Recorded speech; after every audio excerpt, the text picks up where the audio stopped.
comprendre donc le post-matérialisme, eh bien, commençons par le matérialisme. Qu'est-ce que le matérialisme? Eh bien, c'est un postulat.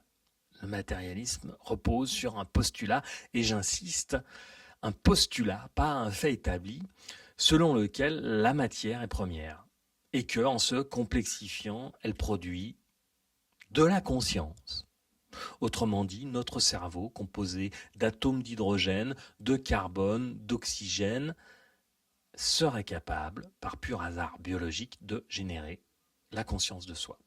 Ce mystère porte un nom en science et il pose un sérieux problème à pas mal de scientifiques, c'est le hard problème de la conscience.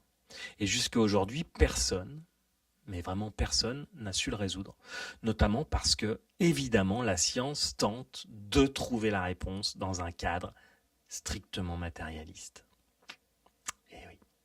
Et si le problème venait justement du paradigme depuis lequel on tente de le résoudre? Vous connaissez cette citation attribuée à Einstein: on ne peut pas résoudre un problème avec le même niveau de conscience que celui qui l'a créé. Eh bien, le post-matérialisme, lui, propose une autre vision du monde. La conscience ne serait pas un sous-produit de la matière, mais bien une réalité première. La matière serait une forme de conscience, en fait. Ça serait notre façon à nous d'appréhender la conscience, de la voir dans notre réalité. Une forme de conscience qui vibre à basse fréquence, une sorte de condensation.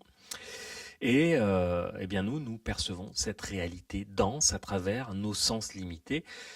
Mais il existerait bien sûr d'autres niveaux de réalité plus subtils que nous n'avons pas encore appris à capter scientifiquement, et peut-être qu'il faudra revoir notre définition de la science, car il est fort probable que le phénomène de la conscience soit impossible à mesurer, et c'est un changement de paradigme profond que nous devons amorcer.